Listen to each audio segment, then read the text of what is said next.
Our final speaker for the evening is Roger Bowman and his speech, Heeding the Call, Roger Bowman. I heard this given on Veterans Day at a club. I mentioned that earlier at Readers and Writers Club, and I am looking forward to hearing him give it when we send him out to Kiwanis Club. He gave another speech out in Kiwanis Club, but this also will see the touch of Christmas that's in his story. Roger Bowman, heeding the call. Thank you, Tom. And my fellow Speakers Bureau members, let's get on camera. Let's enjoy this true story, 7-minute story of a man who exemplifies both service and gratitude. I'm glad to have you with me tonight. This is a story about a person named James Maitland. Now, James Maitland was a devout Presbyterian who didn't do well in school. And this really bothered his father, a hardware store owner who was also a Presbyterian. You see, the father wanted James to attend Princeton, as he himself had, the father, since Princeton was a lovely Presbyterian college. So James pulled it together, and he graduated as an architect, and he won an award for his thesis on airport hub designs. He loved aviation, and he earned his private pilot license. Now, James was destined to take over the family hardware store until one day, a store patron, without much money, he couldn't afford to pay for his hardware. So he asked the father, the owner of the hardware store, if he could trade his accordion for the hardware he wanted. And James' father agreed. Now, the father had no use for the accordion, so he gave it to James, igniting in James a lifelong love of playing the accordion. And that in turn made him fall in love with musical theater. And in the late 1930s, James Maitland sought theater roles, and he had some success. But then came war in Europe. So James enlisted in the U.S. Air Corps a full 6 months prior to Pearl Harbor. But at 33, he was over the age limit for officer training, so they made him a private.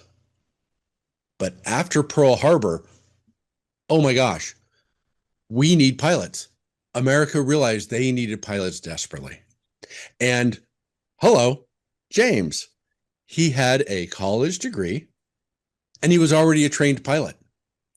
So they bumped his rank to lieutenant and sent him to bomber school. Now, what neither he nor most of the enlistees knew was that he had been given a virtual death sentence. You see, war is bad, but it's not as bad as most people think. Of Americans who joined the Army, 2.1% became casualties. Of course, the Marines were higher. 2.9% of Americans who joined the Marines in World War II became casualties. But of our heavy bomber groups over Europe, different story. The casualty rate was the highest of any service. A massive 71% of bomber crews became casualties. Ouch. So here James is at school, and he learned to fly the 4-engine B-24 Liberator bomber. And he was sent to England as a new captain and pilot with the 453rd Bombardment Group. And he subsequently flew 20 harrowing combat missions over enemy territory, including bombing Berlin and the disastrous Black Thursday raid on Schweinfurt, during which we lost 30% of all the aircraft we sent in just that single day. James was a natural leader and was soon promoted to be the unit's deputy commander and given the rank of major. And he henceforth flew lead bomber on all his missions. That's the most dangerous position because the enemy fighters come at you head on. And he was then again promoted, becoming commanding officer of the 703rd Bomber Squadron as a lieutenant colonel. And finally, he became chief of staff of the 2nd Combat Wing, 2nd Air Division, having promoted to full colonel. Now, this made James one of the very few Americans to rise from private to colonel during the span of World War II. He earned the Air Medal and 2 Distinguished Flying Crosses before returning home in 1946. Yes, that's right. This is not one of those posthumous stories. Despite the unfathomably high casualty rate in the American heavy bomber groups, James had come through the war unscathed. And he was feeling grateful. And he was imbued with an appreciation of how precious and how wonderful was our lives at home in America. And it was at that moment in 1946 that an out-of-work director, Frank Capra, asked our hero, James Maitland Stewart, to star in his film, serendipitously titled, It's a Wonderful Life. Yes, the aw shucks down-home actor was in fact one of our bravest World War II combat pilots. And having won an Academy Award 6 months before the war didn't deter him from heeding the call to serve.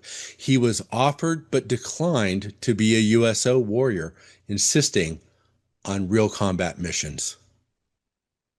Now, in addition to using Jimmy to highlight on this lovely December day the spirit of gratitude, I'd like to conclude by using Jimmy to highlight the spirit of Yuletide. That is the spirit of kindness, the spirit of generosity. You see, early in his career as a broke musical theater actor and lifelong staunch Republican, Jimmy Stewart had twice shared a room with the equally broke, struggling actor Henry Fonda, who was a lifelong liberal Democrat. They became fast friends, and they remained friends throughout their lives, despite at times campaigning for opposing politicians.